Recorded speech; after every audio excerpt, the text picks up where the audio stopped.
بسم اللہ الرحمن الرحیم۔ السلام علیکم، ویلکم ٹو مہم کہانی۔ ناول کو لائک کر دیجئے، نیو ہے تو سبسکرائب ضرور کر دیجئے اور اچھے کمنٹ ضرور کیا کیجئے۔ چلتے ہیں ناول کی طرف۔ رات دیر تک وہ سبینہ اور اپنی بہنوں اور شیزہ اور سمرہ سے باتیں کرتی رہی۔ سبینہ نے اسے ابرش اور سلسبیل اور ابرش کے بارے میں نہیں بتایا کیونکہ ساجد شرازی نے انہیں منع کیا تھا۔ اسے یہی کہا تھا ابرش ہاسٹل میں رہنے لگی ہے دوسرے شہر کے اپنی جاری تعلیم مکمل کرنے کے لیے۔ وہ سب سن کر پھر ماں کی گود میں سر رکھ کر سو گئی۔ ماں کی گود میں جو سکون نیند آتی ہے، جو پرسکون نیند آتی ہے، شاید ویسی نیند محل کے بستر پر بھی نہیں آتی ہوگی۔ انہوں نے پیار سے اس کو بیڈ پر سیدھا کر کے لٹایا اور اس پر کمبل ڈال کر سمرہ کو اس کے پاس سونے کا کہہ کر اپنے کمرے میں چلی گئی۔ وہ اپنے شاندار آفس میں ریوالونگ چیئر پر بیٹھا گہری سوچوں میں غرق تھا۔ اتنا وہ اس کے چہرے پر واضح تھا، اس کے غصہ اس کے چہرے پر واضح تھا۔ اس کے سامنے لیپ ٹاپ ویسے ہی کھلا پڑا تھا۔ کیا ہوا سلطان، تم کچھ ڈسٹرب سے ہو؟ نہیں تو آپ آئے نا، بیٹھیں پلیز۔ وہ یکدم چونکا اور پھر کرسی پر سیدھا ہو کر بیٹھ گیا اور انہیں سامنے والی چیئر پر بیٹھنے کا کہا۔ تمہارے چہرے سے صاف لگ رہا ہے کہ تم ڈسٹرب ہو۔ وہ کہاں پوری بات سنے بغیر پیچھے ہٹنے والے تھے۔ اس کو یوں دکھی تو وہ کبھی دیکھ ہی نہیں سکتے تھے۔ ڈیڈ، آپ جانتے تو ہیں سب کچھ، وہ تھکے سے لہجے میں بولا۔ تم گھر میں ہونے والے جھگڑوں سے پریشان ہو، وہ بھی سمجھ گئے تھے۔ ہاں، نہیں، میں کبھی بھی ایسے انسان کی وجہ سے پریشان نہیں ہوتا جس کو میری تو کیا خود کی اور اپنے سے جڑے کسی رشتے کی بھی پرواہ نہ ہو، پھر چاہے وہ کوئی بھی ہو۔ اس نے بمشکل خود پر کنٹرول کر کے لاپرواہی سے کہا اور لب بھینچ لیے۔ لیکن سلطان، وہ اچھے سے جانتے تھے کہ سلسبیل غلط بیانی کر رہا ہے۔ وہ یہ بھی جانتے تھے کہ ملکہ اور زالے بیگم نے گھر میں جو طوفان مچایا تھا وہ اس کی وجہ سے کافی ڈسٹرب ہوا ہے۔ بیٹا، سب کچھ آسانی سے نہیں ملتا، سکون بھی نہیں۔ تم نے سب کے خلاف جا کر اپنی مرضی تو کر لی اور میں نے ایک باپ ہونے کا فرض نبھایا، لیکن آگے کی منازل طے کرنا تمہارا کام ہے۔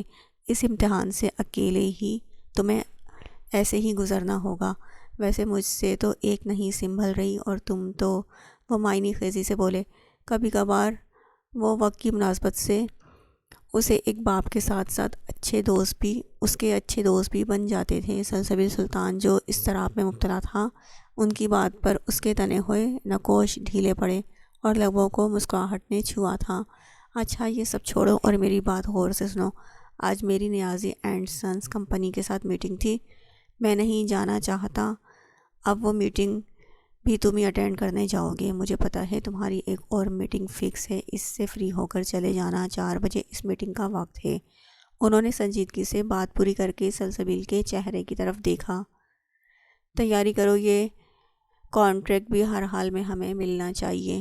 یہ رہی فائل، ساری ڈیٹیلز اسی میں ہیں۔ وہ سنجیدگی سے بات کر رہے تھے اور بلو کور والی فائل اس کے سامنے رکھ دی۔ سلسبیل کے انکار کا تو اب کوئی جواز ہی نہیں بنتا تھا۔ اب اسے ڈبل میٹنگز اٹینڈ کرنی تھی۔ وہ کام سے نہیں گھبراتا تھا، انتہائی قابل اور ذہین تھا۔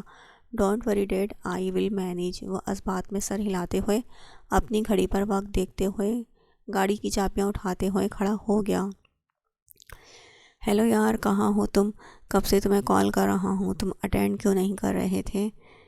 جیسے ہی فاتح نے کال اٹینڈ کی، سلسبیل سلطان نے غصے میں بولنا شروع کر دیا کیونکہ وہ کب سے کال کر رہا تھا لیکن فاتح نے اس کی کال اٹینڈ نہیں کی تھی۔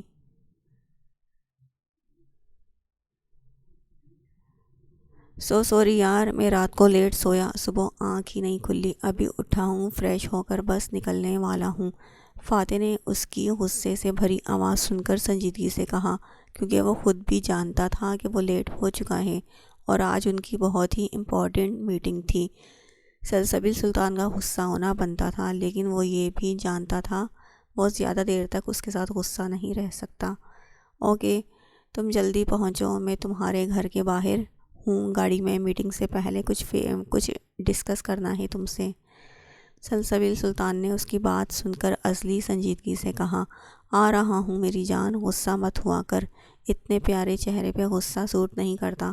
فاتح نے شرارتی سے لہجے میں کہا، شٹ اپ، بکواس نہیں کرو، یہ کوئی وقت ہے اٹھنے کا، اور جلدی آؤ، لنچ ٹائم ہو گیا ہے، 2 بج چکے ہیں۔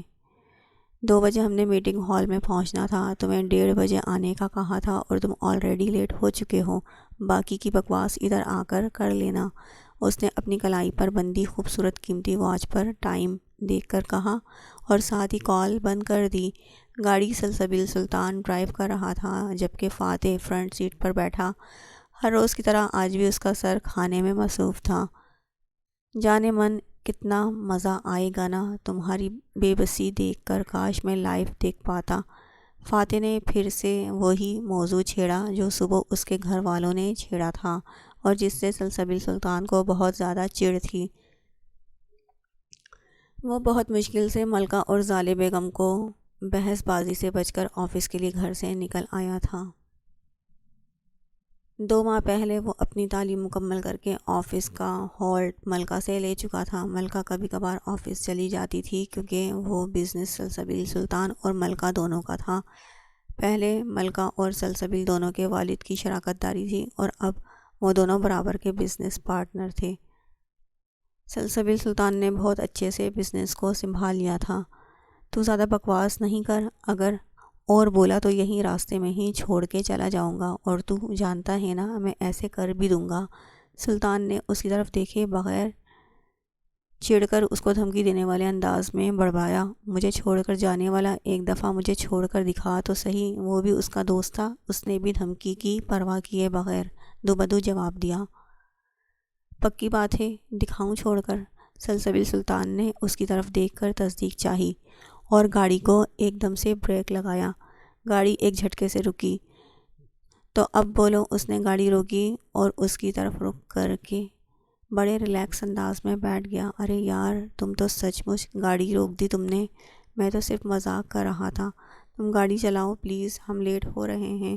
فاتح کو پتہ تھا کہ وہ اب اس کو ادھر ہی اتار دے گا، اس لیے اس نے ایک دم ہی سے پینترا بدل دیا اور خوش آمدید انداز میں کہا، اوہ اچھا، پر میری ایک شرط ہے، جب تک آفس نہیں آتا تم کوئی بھی فضول بات نہیں کرو گے۔ اس نے اچھا کو اتنا کھینچ کر کہا کہ وہ جانتا تھا کہ فاتح اب اس کی منتیں کرے گا۔ وہ اس کی ساری عادتوں سے واقف تھا۔ ٹھیک ہے، اب نہیں بولتا میں، تم اب چلو۔ فاتح نے چپ رہنے میں ہی عافیت جانی۔ وہ اس سے بعد میں بھی بدلہ لے سکتا تھا، یہ سوچ کر ہی وہ چپ کر کے منہ سائڈ پر کر کے بیٹھ گیا۔ سلسبیل نے گاڑی سٹارٹ کی اور اس کی سپیڈ بڑھا دی۔ اس نے ایک نظر فاتح کو دیکھا جو اب باہر دیکھنے میں بزی ہو گیا تھا۔ وہ بھی مسکرا دیا۔ اسے پتہ تھا یہ فاتح کا اس سے ناراضگی کا اظہار ہے جو بس چند منٹ کی ہے۔ رات کے 9 بج چکے تھے۔ سلسبیل سلطان فارغ ہو کر گھر داخل ہوا۔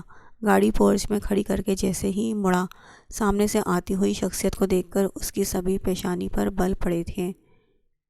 پوچھ سکتا ہوں تم اب کیا لینے آئی ہو؟ عزت تمہیں راس نہیں آتی؟ تمہیں تمہارے کام کا معاوضہ کام سے پہلے ہی مل چکا ہے۔ تنفن کرتا وہ باغ کو جاتی راہداری میں آیا، جہاں سہانا سیاہ رنگ کا ڈھیلا ڈھالا کرتا اور جینس پہنے، آنکھوں پر سیاہ گوگلز چڑھائے، بالوں کو گولڈن ڈائی کروائے، انہیں پشت پر کھلا چھوڑے اس کی طرف پشت کیے کھڑی تھی۔ سنا ہے مسٹر سلسبیل سلطان آج کل تیسری کے چکر میں ہیں؟ اس کے لہجے میں چبھن تھی۔ وہ ہموز اسی انداز میں کھڑی تھی۔ ضبط کی ڈور تھامے سلسبیل سلطان نے دونوں بازو سینے پر باندھے۔ سلسبیل سلطان اپنی محبوبہ کو اپنی باہوں میں اٹھائے آدھی رات کو کسی ہوٹل میں داخل ہوئے تھے۔ لگتا ہے بات کچھ آگے بڑھ گئی ہے۔ مبارک ہو سلسبیل سلطان، آپ تو اپنے مقصد میں بڑی ہی چالاکی سے کامیاب ہو رہے ہیں۔ 2 کے ساتھ من نہیں بھرا تھا جو تیسری معنی خیزی سے کہتی۔ وہ اس کی طرف مڑی اور چبھتی ہوئی نظروں سے اس کے مضبوط سراپے کو دیکھا۔ اپنے پیٹ پر ہاتھ رکھے وہ غصے سے پھنکاری تو پہلی بار سلسبیل سلطان نے چونک کر اس کے وجود کو غور سے دیکھا۔ کیا وہ ماں بننے والی تھی؟ یعنی اس کا مقصد پورا ہو گیا تھا کیا؟ میں ماں بننے والی ہوں سلسبیل سلطان، میں تمہارے بچے کی ماں بننے والی ہوں۔ ان کے ریلیشن کو بنے 6 ماہ گزر چکے تھے۔ تو کیا وہ 6 ماہ کی پریگننٹ تھی؟ سلسبیل نے سوچا۔ میں تمہیں اس کام کے پیسے دے چکا ہوں، ہمارے ایگریمنٹ کے مطابق تم جسٹ ایک سیروگیٹ مدر ہو۔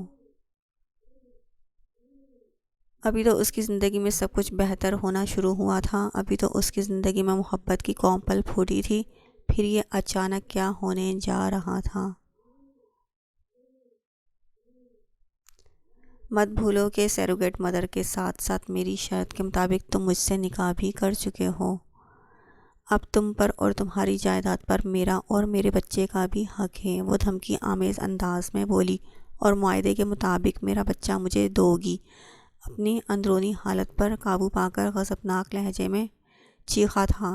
لمحے بھر کو سہانا کا اعتماد بھی لڑکھڑا گیا تھا، لیکن وہ بھی کسی ڈھیٹ مٹی سے بنی تھی، شاید تن کر اس کے سامنے کھڑی رہی۔ میں اپنا حق وصول کیے بنا یہاں سے ایک قدم بھی باہر نہیں نکالوں گی، جتنی کوشش چاہے کر لو۔ سلسبیل سلطان، وہ اس کو چیلنج کرتی، سہج سہج کر قدم اٹھاتی مینشن کے اندر داخل ہو گئی، جبکہ سلسبیل سلطان جو عمر میں اپنی خاندانی بیوی سے 10 سال چھوٹا تھا، اس کے چہرے پر پتھریلے تاثرات نمایاں ہوئے۔ سہانا کو مینشن میں واپس دیکھ کر اس کی خاندانی بیوی ملکہ کا نہ جانے کیا ری ایکشن ہوگا۔ پہلے ہی وہ ابریش کو لے کر اس پر کافی چلا چکی تھی، مگر یہ سہانا والی سر درد تو اس نے خود خریدی تھی، اپنے لیے وہ خود ہی بھگتے گی اب۔ سلسبیل سلطان بھی لمبے لمبے ڈگ بھرتا ہوا اندر داخل ہوا۔ یہ لڑکی کہہ رہی ہے کہ یہ سلسبیل سلطان کے بچے کی ماں بننے والی ہے۔ بھائی صاحب، کیا آپ اس بات سے واقف ہیں؟ زالے بیگم نے تیکھے لہجے میں ان سے بات کا آغاز کرتے سلسبیل سلطان کی طرف سوالیہ انداز میں دیکھا، جبکہ ابریش ہونکوں کی طرح ایک طرف کھڑی کبھی اس کے والدین کا تو کبھی سلسبیل سلطان کا چہرہ دیکھ رہی تھی۔ یہ کیا کہہ رہے تھے؟ وہ کچھ بھی سمجھنے سے قاصر تھی۔ اچانک ہی اسے زمین ہلتی ہوئی محسوس ہوئی۔ اس نے کرسی کے ہتھے کو مضبوطی سے تھام رکھا تھا۔ مجھ سے یہ سوال پوچھنا بنتا نہیں، آپ کا بھابھی، بہتر ہوگا یہی سوال آپ اپنی بیٹی ملکہ سے کریں۔ اس سب کی ذمہ دار آپ کی بیٹی ہے۔ ہمارے بیٹے سلطان نے ہم سے کوئی بات نہیں چھپائی، اس نے ہمیں بتا دیا تھا ابریش سے نکاح سے پہلے کہ ملکہ اس کا بچے کے لیے سہانا نامی لڑکی سے نکاح کروا چکی ہیں۔ ان کے چہرے کے ساتھ ساتھ لہجہ بھی تمسخرانہ تھا، جیسے کہ یہ سب محض ان کی بیٹی کا رچایا گیا ایک ڈرامہ ہے، جس کا ایک مرکزی کردار اب سامنے آیا تھا۔ آپ کو پتہ ہے یہ کتنی بڑی ناانصافی ہے میرے ساتھ؟ مجھ سے یہ سب کچھ چھپایا گیا ہے، ہم سب کی عزتیں داؤں پر لگ گئی ہیں، آپ کی، ہمارے خاندان کی۔ وہ غصیلی آواز میں بولی۔ کس ناانصافی کی بات کر رہی ہیں آنٹی آپ؟ ارے مظلوم تو میں ہوں، ظلم تو مجھ پر ہوا ہے۔ مظلوم لڑکی کو انصاف چاہیے۔ مجھے اس وقت دیکھ بھال کی ضرورت ہے، میرے ہونے والے بچے کو اس کے باپ کی ضرورت ہے۔ سلسبیل کو چاہیے ایسے وقت میں میری زیادہ سے زیادہ خیال رکھیں۔ میں آپ کے خاندان کو وارث دینے والی ہوں، آپ سب کا فرض بنتا ہے مجھے میرا حق دیں۔ ابریش نے کرنٹ کھا کر سلسبیل کی طرف دیکھا، جو بالکل بے تاثر بیٹھا تھا۔ اسے پل میں اپنی خوشیاں تباہ ہوتی ہوئی محسوس ہوئیں۔ قسمت اس کے ساتھ کیسی ستم ظریفی کر رہی تھی، اور وہ تھی کہ اف تک کرنے سے قاصر تھی۔ اس کی آنکھیں سہانا پہ ٹکی تھیں، جس کا بھرا بھرا وجود بہت کچھ ظاہر کر رہا تھا، اس کے اندر بھی بہت کچھ ٹوٹا تھا۔ میرے سامنے کھڑی ہو کر تمہاری ہمت بھی کیسے ہوئی اونچی آواز میں بات کرنے کی؟ تمیز نہیں سکھائی کسی نے بڑوں سے کیسے بات کرتے ہیں؟ اپنی زبان سنبھالو، مت بھولو کہ تم میری موم سے مخاطب ہو۔ ایک لمحہ نہیں لگاؤں گی تمہیں تمہاری اوقات دکھانے میں، سمجھی؟ اور یہ سلسبیل کو کیوں درمیان میں گھسیٹ رہی ہو؟ خبردار جو میرے سلطان پر اپنا حق جمایا۔ ہم دونوں میں ڈیل ہوئی، بچے کی تو اس کا اور تمہارا خیال رکھنا میری ذمہ داری ہے، نہ کہ سلسبیل کی۔ لہجے سے حقارت صاف ظاہر تھی۔ ملکہ، تم میری حق تلفی کر رہی ہو، ایسے مجھے رسوا کرنا تمہیں زیب نہیں دیتا۔ کیسی حق تلفی، کیسی رسوائی؟ میں تم جیسی لڑکی کو بہت اچھے سے جانتا ہوں۔ یہ مت سمجھو تم سے نکاح کر کے میں نے تمہیں آزاد چھوڑ دیا کہ جو مرضی کرتی پھرو۔ جب تک میرے نکاح میں ہو، میری ذمہ داری ہو، میں تمہاری ایک ایک حرکت سے باخبر ہوں۔ جس گندگی کی دلدل میں ڈوب رہی ہو، وقت رہتے سنبھل جاؤ، آخری بار سمجھا رہا ہوں۔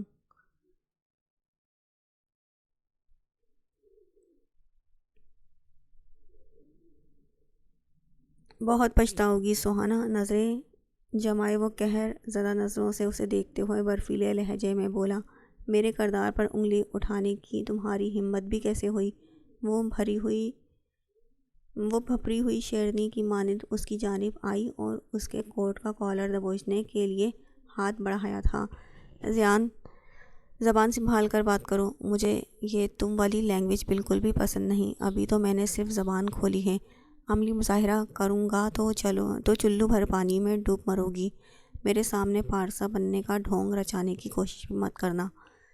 اس کا ہاتھ پیچھے جھٹکتا وہ غصے سے کھرایا۔ دور کھڑی ابریش یہ سارے منظر بخوبی دیکھ رہی تھی، اس کی آنکھوں کے سامنے چہرے سے بھی الجھن ظاہر تھی۔ وہ کبھی سلسبیل کو دیکھتی تو کبھی ملکہ اور سہانا کو۔ جب تک بچہ نہیں ہو جاتا سہانا یہی رہے گی۔ بات میں سلطان، اپنی تینوں بیویوں کو توجہ اور وقت دینا تمہاری اپنی ذمہ داری ہے۔ اب یہ تم پر ہے کہ کیسے سب مینیج کرتے ہو۔ سمجھداری اسی میں ہے کہ فضول کا جھگڑا اور بحث بازی بند کر کے ایک ساتھ رہیں۔ فی الحال وقت کا یہی تقاضا ہے۔ سلسبیل سلطان کے والد نے معاملے کو سنگین ہوتا دیکھ کر مداخلت کی۔ سلسبیل کی نظر بے آواز روتی ہوئی ابریش کی طرف اٹھی تھی۔ وہ آنکھوں میں نمی لیے کمرے کی جانب بھاگی تھی۔ میں نے ایک نرس اور میڈ 24 گھنٹے کے لیے سہانا کے لیے رکھ دی ہیں، جو اس کا خیال رکھیں گی اور دیکھ بھال کریں گی، اور ہم تو ہیں ہی یہاں۔ کیوں سلطان؟ کوثر تم کھانا لگاؤ، سب مل کر ڈنر کریں گے۔ آج تم میرے ساتھ رہو گے قاعدے کے حساب سے، کیونکہ میں تمہاری پہلی بیوی ہوں تو تم پر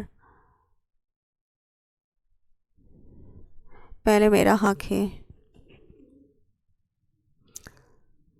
ملکہ نے سنجیدگی سے کہا۔ ایک منٹ ملکہ، میں آتا ہوں، اسبات میں سر ہلاتے ہوئے سلسبیل نے کہا۔ ٹھیک ہے، ملکہ نے ٹھیک ہے کہا، نگاہوں سے ادھر ادھر دیکھنے لگی۔ ابریش کی تلاش میں وہ تیز تیز قدم اٹھاتا اپنے کمرے میں آیا، لیکن خالی کمرہ اس کو منہ چڑھا رہا تھا۔ غصے سے کھولتا وہ مڑا اور ان کی طرف راہداری کی طرف بڑھنے لگا، یہ سوچ کر کہ شاید وہ لان میں ہو۔ موم، ابریش کہاں گئی؟ اس کے سوالیہ انداز میں پوچھنے پر انہوں نے سرونٹ کوارٹر کی جانب اشارہ کیا۔ وہ وہاں کیا کر رہی ہے؟ اس کے ماتھے پر لامحدود شکنوں کا جال بچھ گیا تھا۔ تم خود جا کر دیکھ لو۔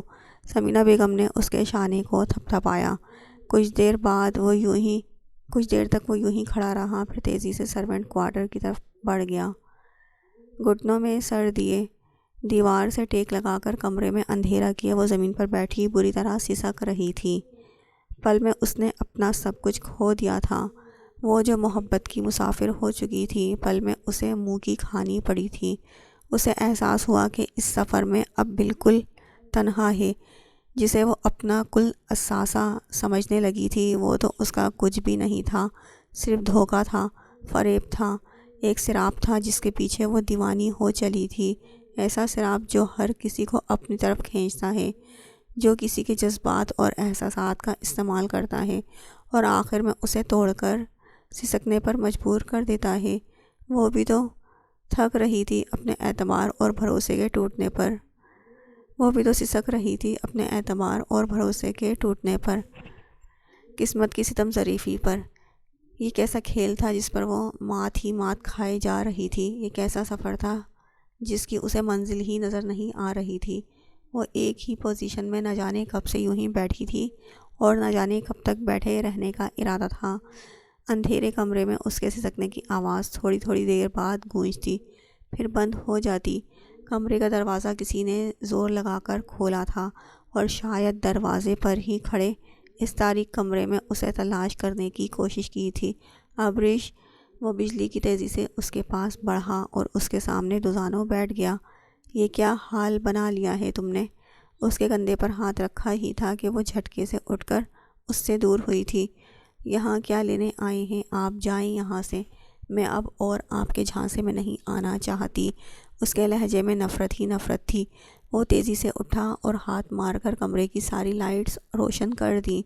اندھیرے میں لگتا ہے تمہارا دماغ بھی کام نہیں کر رہا۔ لائٹ جلے تو شاید روشنی سے دماغ کے زنگ آلود دروازے بھی کھل جائیں۔ وہ کس جھانسے کی بات کر رہی ہو تم؟ میں نے کب تمہیں کسی چیز کا جھانسا دیا ہے؟ اس کا لہجہ آنچ دیتا ہوا تھا۔ محبت کا جھانسا دیا ہے مجھے۔ ان دونوں کی طرح میری بھی قربت حاصل کرنے کے لیے ایک چال چلی میرے ساتھ، محبت کا ڈھونگ رچایا۔ آنسو متواتر اس کے سرخ رخساروں پر بہہ رہے تھے۔ کیا بکواس کر رہی ہو تم؟ اس کا بازو سختی سے پکڑ کر کھینچا۔ آپ کو نہیں پتہ میں کیا کہہ رہی ہوں؟ میں تو آپ کی زندگی میں کچھ ہوں ہی نہیں سلسبیل، سب کچھ تو وہ جو آپ کا خون اپنے وجود میں لیے پھر رہی ہے۔ میں تو صرف ایک من پسند چیز ہوں جو من بھر جانے پر چھوڑ دی جاؤں گی۔ وہ رونا نہیں چاہتی تھی، پھر بھی اس کے سینے پر لگی آنسو بہاتی اس سے گلہ کر رہی تھی۔ تم کچھ نہیں جانتی ابریش، تم کبھی جان ہی نہیں سکتی کہ تم میرے لیے کیا ہو۔ دونوں کندھوں سے اسے تھامے وہ جیسے اسے یقین دلانے کی کوشش کر رہا تھا۔ اس کے ہاتھوں کا لمس اسے اندر سے بے چین کر رہا تھا۔ ایک جھٹکے سے وہ اس سے دور ہوئی تھی۔ وہ اس کے سامنے کمزور نہیں ہونا چاہتی تھی، اسے دور ہوئی تھی اس سے۔ ہاں، میں کچھ نہیں جانتی کیوں آپ نے مجھے اندھیرے میں رکھا، کیوں مجھے یہ بات لوگوں کی زبان سے سننے کو مل رہی ہے، کیوں وہ دونوں عورتیں مجھ سے بڑھ کر ہیں، پھر میری جگہ کہاں ہے، کیوں سلسبیل، کیوں کیا میرے ساتھ ایسا، کیا وجود ہے میرا؟ اس کے کالر کو مضبوطی سے تھامے وہ اسے بری طرح جھنجھوڑ رہی تھی۔ سلسبیل جیسے حاضر جواب شخص کے پاس اپنے دفاع کے لیے ایک بھی لفظ نہیں تھا۔ کیا کہتا وہ پیار محبت سب جھوٹ، سب فریب تھا۔ میری زندگی دھوکے کی نظر کر دی آپ نے، میں کیسے یقین کروں آپ پر؟ وہ تکلیف دکھ کے باعث بری طرح چیخ رہی تھی۔ کچھ نہیں ہوا ابریش، پریشان مت ہو، میں نے تمہیں سب بتایا تھا، یہ سب تو ہونا ہی تھا، پر میں ہمیشہ تمہارے ساتھ ہوں، ہر حال میں یہی کہوں گا، میں تم سے محبت کرتا ہوں اور یہی سچ ہے، تم مانو یا نہ مانو۔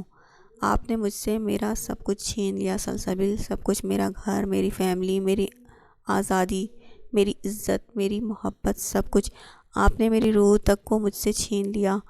آپ کو میں نے اپنا آپ تک سونپ دیا صرف آپ کی محبت میں کہ شاید قسمت نے آپ کو میرے لیے لکھا ہے، اور آپ نے کیا کیا؟ میرا استعمال کیا، میری محبت کو کھیل سمجھ کر اس سے لطف لیا۔ سچ تو یہ ہے سلسبیل، آپ نے کبھی میری چاہ کی ہی نہیں تھی، آپ کو صرف میرے جسم کی چاہ تھی۔ اس کے گھٹنوں پر ہاتھ رکھ کر وہ دو زانوں اس کے سامنے بیٹھ گئی۔ اس کے چہرے سے صاف ظاہر تھا کہ وہ حالات کی سنگینی سے مضطرب دکھائی دے رہی ہے۔ کیا یہ سچ نہیں کہ مجھ سے پہلے آپ دو عورتوں کے ساتھ رشتہ بنا چکے تھے؟ کیا یہ سچ نہیں کہ میں آپ کی زندگی میں ایک ضد اور ہوس کی شکل میں آئی تھی؟ وہ جو اس کے سامنے نادم سا بیٹھا تھا، اس کے آخری جملے پر کرنٹ کھا کر اپنی جگہ سے اٹھا اور اسے بازو سے پکڑ کر اپنے سامنے کھڑا کر دیا۔ ہاں، یہ سچ ہے کہ تمہیں دیکھتے ہی میں نے شادی کی خواہش کی تھی، کیونکہ مجھے تم سے محبت ہو گئی تھی۔ یہ بھی سچ ہے کہ میں نے دوسری عورتوں سے رشتہ بھی بنا چکا تھا۔ یہ بھی سچ ہے تم ایک ضد بن کر میری زندگی میں آئیں، لیکن یہ بالکل جھوٹ ہے کہ تم میری ہوس تھی۔ اگر مجھے تمہاری ہوس ہوتی تو تم اس وقت میری بیوی نہ ہوتی، تمہیں اس گھر میں کبھی نہ لاتا، سب سے تمہارے حق کے لیے نہ لڑتا۔ ابریش سلسبیل سلطان، اگر مجھے تمہاری ہوس ہوتی تو تم اس طرح صحیح سلامت میرے سامنے نہ کھڑی ہوتی، بلکہ میرے گھر کے باہر کسی کوڑے دان میں پھینکوا دی گئی ہوتی۔ ایک بات سن لو ابریش سلسبیل سلطان، میں لاکھ برا سہی لیکن دھوکے باز اور بے وفا بالکل نہیں ہوں۔ میری زندگی میں تم کیا اہمیت رکھتی ہو، اب یہ وقت ہی تمہیں بتائے گا۔ ایک جھٹکے سے اسے اپنی گرفت سے آزاد کرتا اس سے دور ہوا، کچھ لمحے اسے قہر آلود نگاہوں سے دیکھتا، پھر لمبے لمبے ڈگ بھرتا وہاں سے چلا گیا۔ تم نے بہت بہادری کا کام کیا ابریش، اگر کوئی دوسری عورت ہوتی تو بھی شاید اپنے شوہر کو کسی دوسری عورت کے ساتھ بٹا ہوا نہیں دیکھ سکتی، یہ ایک مشکل فیصلہ تھا تمہارا سلسبیل سے شادی کے لیے حامی بھرنا۔ اس کے بارے میں سب جانتے ہوئے بھی ہمیں پتہ نہیں تھا کہ سوہانہ یوں واپس آ جائے گی گھر میں اچانک سے۔ باغ کی سیڑھیوں پر گھٹنوں میں سر دیے بیٹھی ابریش کے قریب وہ دھیرے سے بیٹھی ہوئی بولی۔ وہ دل ہی دل میں ابریش کے اس فیصلے سے مطمئن نہیں تھی۔ کچھ تھا جو بہت غلط تھا۔ ایسا نہیں تھا کہ وہ ابریش کو پسند نہیں کرتی تھی۔ ابریش ایک ایسی لڑکی تھی جس کے کردار کی روشنی سے ہر کوئی اس کی طرف کھینچا چلا آتا تھا۔ سلسبیل سلطان تو پھر ایک مرد تھا، اس پر تو ابریش کی محبت کا نشہ آسانی سے چڑھ گیا تھا، لیکن یہ بھی ایک سچ تھا کہ جتنا انہیں سلسبیل عزیز تھا، اس سے زیادہ اسے ابریش کی محبت تھی، ابریش سے محبت تھی، کیونکہ ابریش ان کے بیٹے کی محبت تھی، اور وہ بخوبی جانتی تھی کہ سلسبیل سلطان کی خوشی صرف اور صرف ابریش میں ہے، جسے وہ کسی بھی حال میں اسے سلسبیل سے دور ہوتے نہیں دیکھنا چاہتی تھی۔ اسی لیے اس سے بات کرنے کے لیے اس کے پاس آئی تھی۔ میں یہاں نہیں رہوں گی، میں واپس اپنے بابا کے پاس چلی جاؤں گی۔ یہاں میں خود کو مس فٹ محسوس کر رہی ہوں، یہاں میری کوئی ضرورت نہیں۔ ابریش نے یکلخت حالات کے پیش نظر فیصلہ کن انداز میں کہا۔ ابریش، ایسا کوئی فیصلہ مت کرنا جو تمہارے اور سلسبیل کے رشتے میں دوریاں پیدا کرے۔ سلسبیل کو سمجھو بیٹا، وہ ذہنی کشمکش کا شکار ہے، اسے اس وقت سہارے کی ضرورت ہے، اسے اکیلے مت چھوڑ کر جانا، صرف تم اور تمہاری محبت ہی اسے سنبھال سکتی ہیں۔ میرے بیٹے نے دل کے خلاف جا کر بہت سے فیصلے کیے ہیں، دوسروں کی خوشی کے خاطر آج اسے اس کی خوشیاں ملی ہیں، میں نہیں چاہتی اس کی خوشیاں اس سے روٹ جائیں، وہ التجائیہ انداز میں بولی تھی۔ میں مطمئن کیوں نہیں ہوں، اگر میرا فیصلہ درست ہے یہاں سے جانے کا۔ وہ یہاں سے جانے کے بارے میں سوچ رہی تھی، مگر کچھ تھا جو اسے یہاں سے جانے کو روک رہا تھا۔ اس کا لہجہ ٹوٹا ہوا تھا۔ سمینہ بیگم بھی اس کی حالت پر بہت افسردہ ہو گئی تھی۔ صحیح فیصلہ کرنے میں ہمیشہ تکلیف ہوتی ہے، دل پر بھاری پتھر رکھنا پڑتا ہے۔ جو ہو رہا ہے اسے برداشت کر لو، مجھے امید ہے جلدی اللہ تعالیٰ سب بہتر کر دیں گے۔ اللہ تعالیٰ پر صبر کرنے والوں کے ساتھ اللہ تعالیٰ ہمیشہ ہوتے ہیں۔ انہوں نے نرمی سے اپنا بازو اس کے کندھے پر پھیلا کر اسے خود سے قریب کیا۔ ابریش کو بھی جیسے کسی کندھے کی ضرورت تھی، کسی کی ہمدردی کی جس کے سامنے وہ اپنی تکلیف ظاہر کر سکے۔ وہ اپنی ماں سبینہ سمجھ کر ان کے گلے لگ گئی اور آنکھوں سے گرم سیال تھا اس کے رخسار بھگونے لگا۔ تمہیں اس سے محبت ہے نا؟ میرا بیٹا ہے ہی بہت پیارا کہ ہر کوئی نہ چاہتے ہوئے بھی اس کی محبت میں گرفتار ہو جاتا ہے۔ خیر تمہارا رشتہ بھی کافی مضبوط ہے اس کے ساتھ، وہ جیسے اسے سمجھانے کے لیے تمہید باندھ رہی تھی۔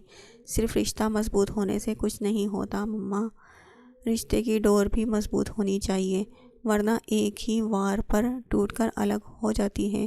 اس کا انداز کھویا ہوا تھا۔ ابریش جیسے کسی گہری سوچ میں تھی۔ ایک بات پوچھوں تم سے مما، سچ سچ بتائیے گا؟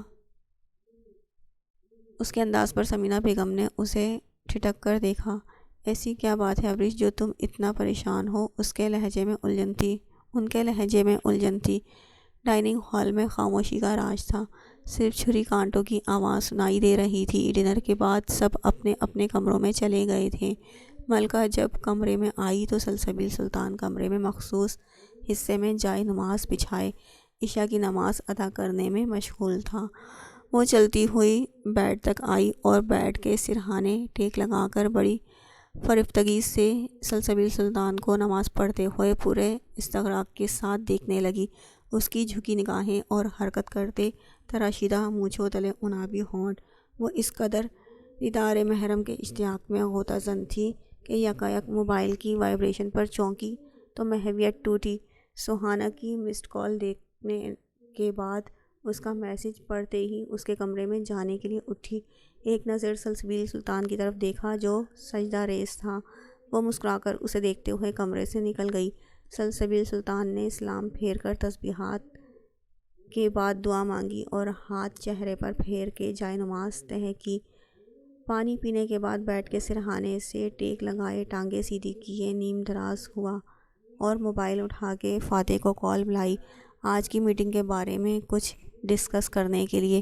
15 منٹ بعد ملکہ کمرے میں داخل ہوئی تو سلسبیل سلطان موبائل دیکھنے میں مصروف تھا۔ وہ اس کے پاس آئی اور اس کی گود میں سرک کر لیٹ گئی۔ وہ اس کے اچانک آمد پر چونک گیا اور بے اختیار منہ سے نکلا، ملکہ کیا ہے؟ نیند آ رہی ہے اور درد ہو رہا ہے، میرا سر دبا دو۔ ملکہ اس کی گود میں سر رکھے آنکھیں بند کیے ہی جواب دیا۔ اس کی بات پہ سلسبیل سلطان نے گہرا سانس لیا۔ آج سے پہلے ملکہ نے کبھی ایسی فرمائش نہیں کی تھی۔ وہ سمجھ سکتا تھا ابرش اور سہانا کی وجہ سے وہ خود کو انسیکیور محسوس کر رہی ہے۔